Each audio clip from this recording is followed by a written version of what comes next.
Всем привет! Представляю вашему вниманию 6-й новостной дайджест разработки игры Battle of Titans. В данном видео посмотрим на новое ранцевое оружие для среднего слота, его механику стрельбы и расскажем о ожидаемых нововведениях. Все в удобном для вас формате. Приятного просмотра!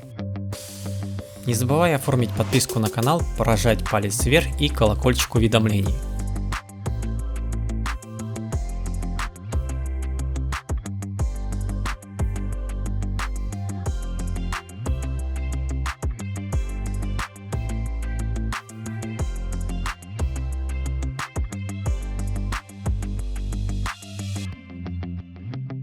В мае 2019 года разработчики в своей дорожной карте отметили разработку нового ранцевого оружия для среднего слота, которое было призвано принести в игру новую механику артиллерийского способа поражения целей.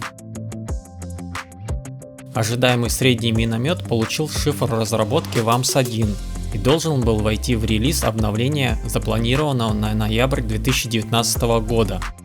К сожалению, к запланированной дате релиза оружие подвести не успели, и только в апреле 2020 года игровому сообществу показали скриншот самого оружия, а саму дату релиза отодвинули на май месяц, запланировав его выход вместе с настройками графики в обновлении 2.7. По объективным причинам, которые разработчики не стали раскрывать, ожидаемое обновление сменило индекс и было перенесено еще несколько раз. Наконец наступил ноябрь 2020 года. Спустя год переносов и опозданий мы наконец сможем пощупать данное оружие в тестовом полигоне. В обновлении 2.8, как и было ранее сказано, ожидается сам миномет и новая механика артиллерийского поражения целей. А также разработчики поработали над улучшением качества графики, но дать возможность игрокам самостоятельно изменить графические настройки так и не смогли. Возможно, забыли или не смогли устранить выявленные проблемы, в любом случае этот момент они не стали комментировать. Пока неизвестно, смогут ли они реализовать задуманное. Средний миномет обладает новым типом осколочно-фугасного урона. Из этого следует предположение, да и сами разработчики дали понять, что в будущем в игре возможно появится новый отдельный вид брони, который будет обладать сопротивлением к данному типу урона. Пока разработчики временно возложили эту задачу на броню с сопротивлением к кумулятивным снарядам, типа ракет, то есть зеленая броня БКС пока дает сопротивление к осколочно-фугасному урону. В будущем, конечно, все возможно поменяется. Также не забывайте, что все представленное в тесте не является конечной версией и может быть значительно изменено к выходу в релиз. Пока из тех данных, что мы имеем, миномет имеет штатный боекомплект из 6 снарядов, он может быть увеличен до 18. Один снаряд наносит 800 единиц урона и может быть улучшен 2 раза. Дальность поражения до 1000 метров, скорость полета снаряда 200 метров в секунду. Темп стрельбы составляет 1 выстрел каждые 2 секунды. Может быть улучшен апгрейдами до 1,5 выстрела в секунду. Летят снаряды по высокой баллистической дуге около 15 секунд до места целеуказания, которое определяется игроком вручную. И тут следует остановиться и подробно рассмотреть саму механику наводки и как таковую задумку. Задумка, конечно, хорошая, но не для мобильного проекта, где большинство оружия в игре корректирует прицеливание Aim Assist. Как видите, для управления минометом добавили возможность выбора угла склонения и тем самым определить самостоятельно дистанцию стрельбы. Для этого вынесена отдельная кнопка, которая активирует режим изменения угла. На экране отображается баллистическая дуга, дистанция и время в секундах, за которые снаряд долетает к месту. Если не переключать режим, то миномет будет стрелять по фиксированной дистанции.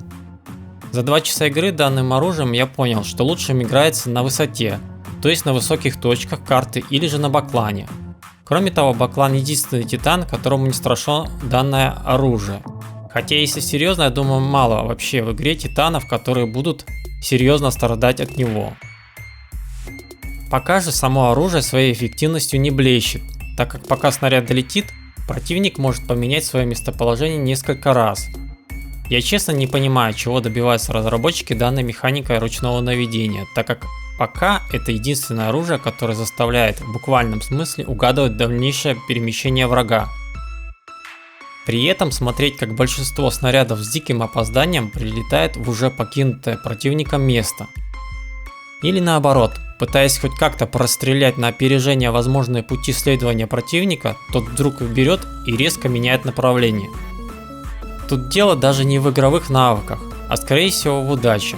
Возможно, есть некий повышенный шанс попадания по застоявшемуся титану в обороне или медленно шагающему тирпицу, но вот по остальным титанам все гораздо сложнее. Я не хочу сказать, что миномет вообще не попадает. Он попадает благодаря сплэшу по площади, то есть цепляет одного или нескольких противников осколками, нанося им урон. Но в этом случае урон будет значительно ниже от заявленного. Все очень сильно зависит от тех вероятностей, на которые игрок никак не может самостоятельно повлиять. Он не может заставить противника стоять на месте кучкой, и противник не скажет ему, когда собирается бежать. На фоне пилума, конечно, миномет очень для меня сомнительное приобретение. Скорее всего, это больше фановое оружие, нежели серьезное подспорье существующим образцам. Если уж и делать оружие без aim assist, то делать его в игре, где у всего оружия он отсутствует, а игроки самостоятельно точно так же вручную делают наведение прицелом, либо прикручивать к миномету тот же aim assist. Конечно, не спорю, что добавление ассистента к наводке в помощь лишит вас возможности самостоятельно стрелять за укрытие по невидимым целям. Но лично я думаю, что ассистента в прицеливании можно привязать к миномету, когда он не используется режимом корректировки огня вручную. При включении ручной корректировки огня ассистент отключается, как пример. Это, конечно, мои первые мысли и впечатления, возможно, они поменяются в будущем, а пока пишите комментарии, что вы об этом думаете. Не только о самой идее, но и об оружии в целом. Для ближней дистанции миномет точно не подходит, так как во время интенсивного ближнего боя все ваше внимание переходит на противника. И смотреть на шкалу, пытаясь сделать поправки, такое себе занятие. В общем, стрелять куда-то вдаль возможно с низким шансом попадания. Я попробовал различные модификации чисто на урон, на обойме и что-то среднее между ними, а также поиграл с автоматикой и перезарядкой. Пока могу сказать, что миномет, заточенный на урон, подойдет для тех, кто сможет точно попадать по целям. А вот различные комбинации обоймы, механизма подачи и автоматики для тех, кто особо не дружит с упреждением огня и как вариант будет непрерывно стрелять снарядами в различные позиции карты на авось. Из оставшихся обновлений также представлена первая итерация перетаскивания органов управления на экране. Пока она доступна для одной кнопки, но в будущем от ползунков в настройках игры скорее всего откажутся. На этом наш новостной дайджест подошел к завершению. Не забывай оставлять комментарии под видео, делитесь мнением, все ваши комментарии я читаю. Спасибо за просмотр, еще увидимся.